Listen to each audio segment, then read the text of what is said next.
Welcome to my YouTube channel. Ngayong tanghali, ang ulam namin ay sinigang na baboy. Kaya magluluto ako ngayon ng sinigang na baboy. Ito yung kangkong. Oh. Marami-rami din to. 20 pesos. So, naka-prepare na po ang aking isasahog sa aking sinigang. Mayroon akong gabi, taro sa English, no? Tsaka may red onion. Ayan, ito red onion. At saka ito kamatis, dalawang malalaki. At saka mayroon akong sili pahaba. So, hindi mawawala ang ating pampasarap, ang pork cubes. Pork cubes. Okay. Atin ang ilalagay ang sibuyas, no? Guys, kulong-kulo na. Ilalagay na natin ang ating sibuyas. Ayan. Hindi naman tayo nagmamadali eh. Maaga pa naman para sa lunch. Okay. So, ang ating kamatis, susunod. Ayan. Ayan. Presto. Tatakpan natin ulit. Guys, atin nang ilalagay ng ating pork cubes.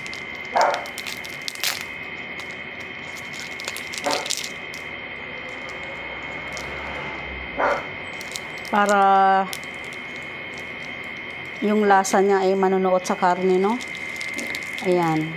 At atin nang ilalagay yung gabi. Ayan. Yung taro natin. Ayan.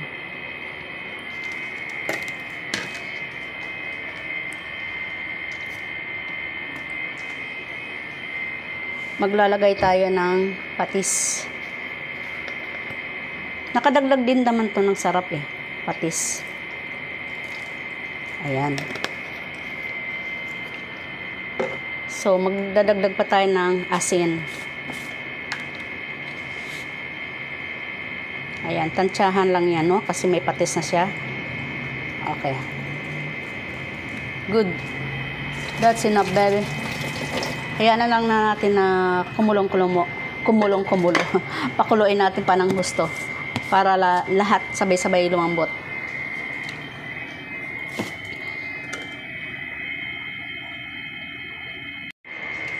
Ito na guys, naghihimay na ako ng kangkong kasi malapit na maluto yan.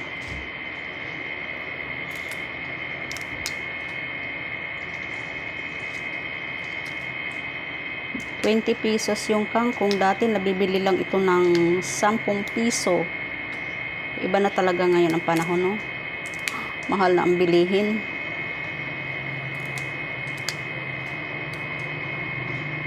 Masarap, maraming gulay eh.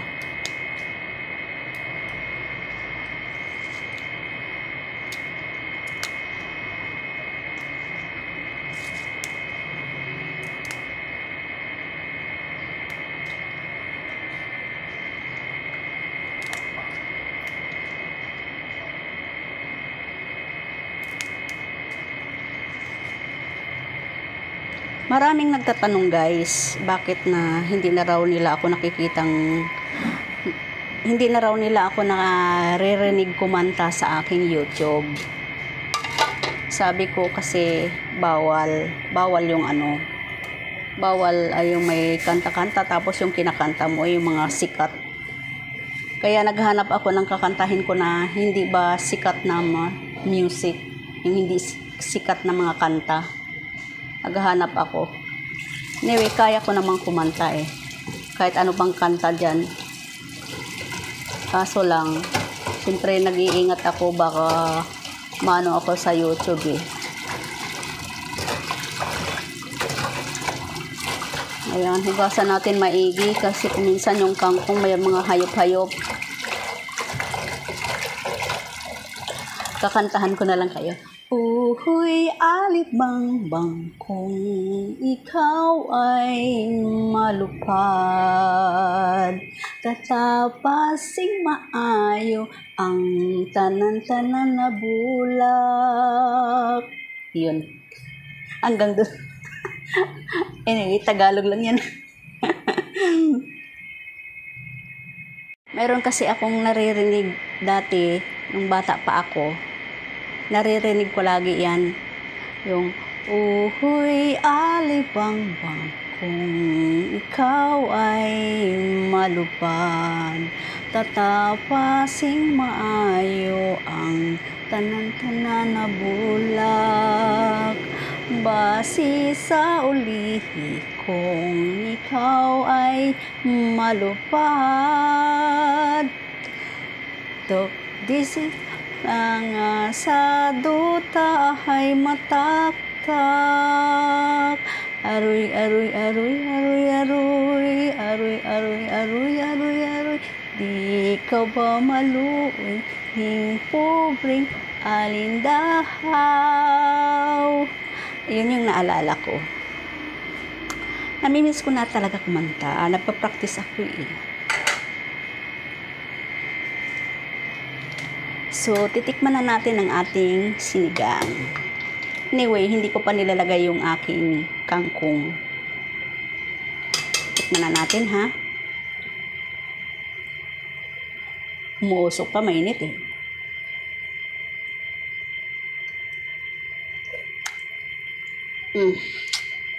Sabi ko sa inyo guys eh, pag ako nagluluto, tansyahan lang tagala, walang sukat-sukat, walang sukat-sukat. Tingnan natin ang ating gabi kung malambot na. Talagang tansyado ha, malambot na siya ha. So atin ang ilalagay yung kangkong. Atin ang ilagay yung kangkong ha. Yes. Oh, beautiful kangkong ha. Oh, ha? Ayan. Ang ganda ng kangkong, guys. Ayan. Hindi na tayo magdadagdag ng kung ano-ano pa. Ayan. Mayroon na akong ilagay na pampaasim. Ano din eh, sampalok din. Sampalok powder ang nilagay ko. So, ilalagay natin yung mahabang sili. Ayan. Ayan ha. Oh. So, tatakpan muli natin. Ayan. Well, titingnan natin uli. Ayan. Oh. Guys, napaka-perfect talaga no. Ayan. Oh. Okay na guys, luto ng aking pork sinigang. Okay. Ayan. Kainan na naman. Ayan guys, luto na no. So guys, ang gagawin ko ngayon ay gagawa ako ng juice. No, maglalagay ako ng yellow, ice. Hindi na ako bumibili ng ice guys kasi kami din nagtitinda din ng ice. Ngayon, siguro ang ice ko doon mga 5 piraso na lang. Mauubos din yan agad no. Hindi pa ako bumibili ng plastic. Nakalimutan. So, ang gagawin ko, hindi na ako maglalagay ng asukal kasi ito, apple powder juice no. Hindi na ako maglalagay ng asukal. Ayan.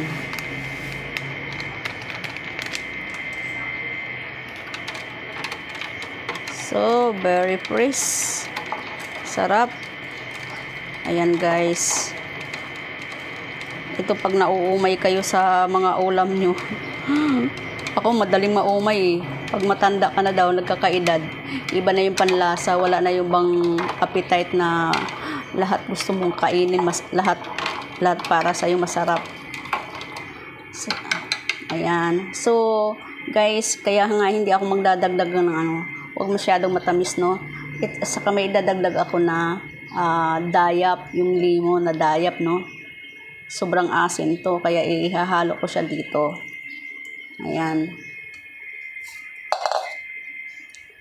Haluin pa natin. So, napaka-fresh nito. Sarap. Very cold, very cold. Ta-da-da-da-da-dan. Ta-da-da-da-dan. Ayan.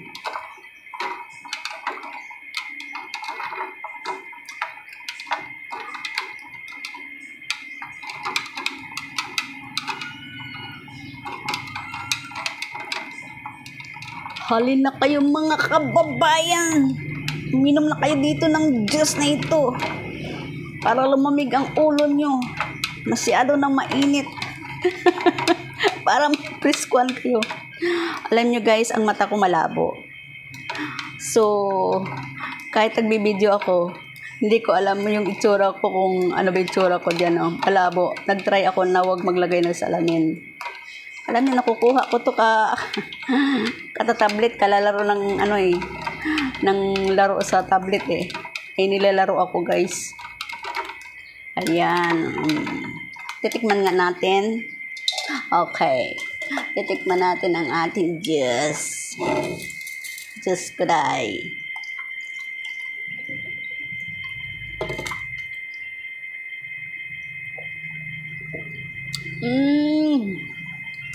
Sarap. Yung asim.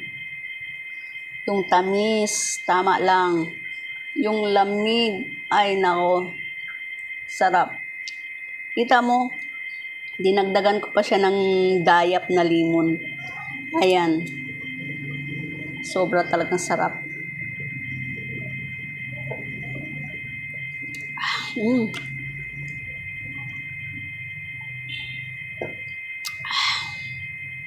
Sarap. Tan tan tan tan tan tan. Okay guys. Guys, maraming salamat sa papanood sa aking videos. Yung share ko how I cook guys. Papapa-English na naman ako. Kung paano ako magluto guys, no? Maraming salamat guys. So, anyway, itong video ko, yung vlog ko, nakakarating naman to guys sa iba-ibang bansa, no? Sa iba-ibang lugar. So, sila din, meron din sila matutunan guys kung paano magluto, no? Yung mga iba-ibang, iba naman yung style natin mga Pilipino sa pagluluto ng sinigang. Eh, wala pang ang sitaw yan, walang okra, walang labanos, no? Sa mahal ng bilihin ngayon guys, kailangan mag-cost cutting ka. Gawan mo ng paraan. O gawan mo ng paraan kung paano ka makaluto ng sinigang.